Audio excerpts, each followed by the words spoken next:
Not it being May already, let's get into this first budget for May. So, for the month of May, I am going to try to go back to the cash envelope system. I have used cash envelopes before. I think the reason it didn't work for me before is because I was trying to do everything cash. And when I tell you it was a mess trying to get to the bank, get the money out, go back to the bank, put the money back in before like my bills and stuff came out. But after watching some videos, I saw a lot of people were just doing like cash envelopes for like their daily expenses and then like their sinking funds. And so we're going to try that system for May and see if that works for me. So here I'm just trying to figure out what's the cash envelopes that I do want to have and like the sinking fund envelopes, and we're going to go from there. So once I got those figured out, now let's go ahead and get into this budget. Now I do a monthly budget, but what I'm showing here is my weekly budget. I do a weekly budget because I do have a variable income.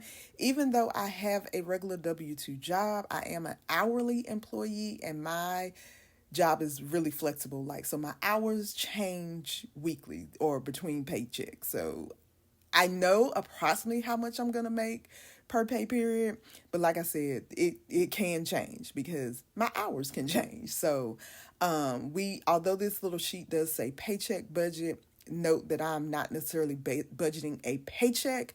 I am budgeting based on what I think I'm going to earn for this week and then what my expenses and bills are for the week.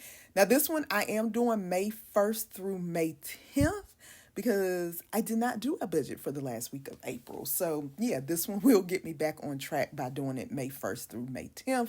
So, I do a starting balance. My starting balance for May 1st is going to be $15.92. This is a pay week for me from that regular job. So, I actually did go look at the pay stub, and so that I do know how much I am getting paid this week. So that is going to be about 617, and then I earn money online through different sources. One of them being TikTok. TikTok has been a little slow though. No fault of TikTok, I don't think. It's just really me because I've been slacking over there. But I have been earning about $100 consistently. So we are going to say $100 this week. I do also have an Etsy shop. Etsy has also been slow. Again, I have not been doing anything to promote it. So people have just been finding me on Etsy. So if I make $25, good job, Yolanda. And then from my other online sources, like I have different affiliate links and things like that that should pay out between now and the 10th, and so that should be about an additional 245. It is the beginning of the month, so all the bills are due. Of course, my biggest bill is going to be my rent. I do have a few business expenses that are also going to come out. So I have send out, I host my website through Wix, I do my email list through Flowdesk, and just some other things that need to come out business wise. We then also have my phone. I got car insurance. I got gym. I got Netflix.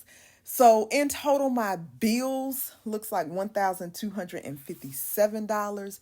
For expenses, we got groceries and eating out. That is going to be kind of low because I went grocery shopping on Monday, so most of this is probably going to go towards eating out.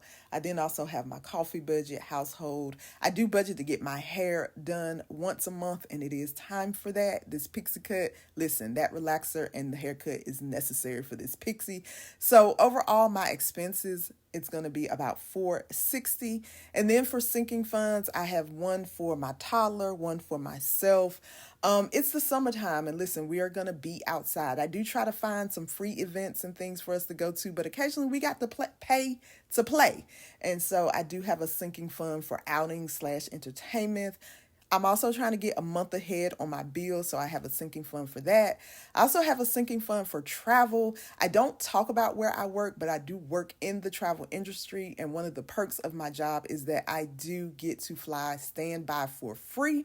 And so, yeah, I try to take advantage of those perks, but occasionally, well, not occasionally, but there are other expenses that are involved. Even if the flight is free, we might have to run a car, get a hotel room or something like that. Anyway, I have a travel sinking fund. I have a sinking fund for gifts, and then a sinking fund for this 3-bedroom, 2-bath, fenced-in backyard with the wraparound porch because I still want that. And so we have a sinking fund for that as well. I do have 3 credit cards. 2 of them I have paid off to a zero balance. We just got this Discover card left. The Discover card does have a $6,000 balance. It is currently at a zero interest rate though. So we are trying to pay as much as possible on that Discover card before the interest rate kicks in.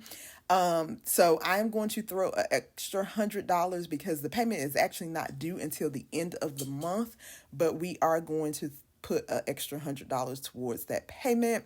So overall, looking at this, it looks like I should have about $600 left if I stick to this budget.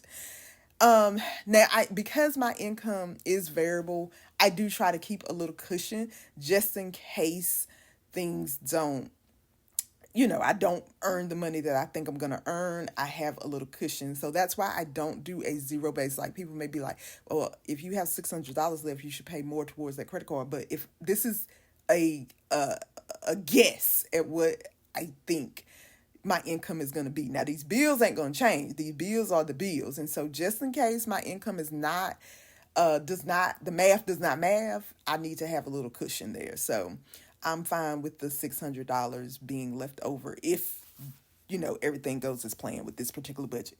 Now, here I am trying to actually do my little cash envelopes, my stuffing. This little one is the one that I actually carry with me daily that goes into my purse. Here I'm realizing that I actually I'm like $100 short. I did not get enough money out the bank. I don't know why my math was not mathing, but yeah, I'm $100 short. So I'm gonna have to go back to the bank or to the ATM and get an additional $100 to be able to fund everything. But I did go ahead and fund what I could here. And then I had like a random $8 left over. So I'm going to end up putting the $8 into like my savings challenges. So we're going to put $5 into the 150 savings challenge. And then that other $3, we're going to put that towards my $100 savings challenge. And so, yeah, again, I'll go back to the ATM and get the $100 out and fund those other envelopes. Yeah, I was pissed off that I used the wrong marker on this because I was like, girl, why did you grab the wrong marker? On another note, I do also have an emergency savings fund. That money is taken out of my regular job paycheck every pay period and deposit into a separate account automatically. So I don't even worry about it. It's like out of sight, out of mind. So these little challenges are just little fun challenges that I'm doing on my own. So yeah, this is my weekly budget on my variable income. Thanks for watching. Feel free to comment, like, and subscribe. See you on the next video.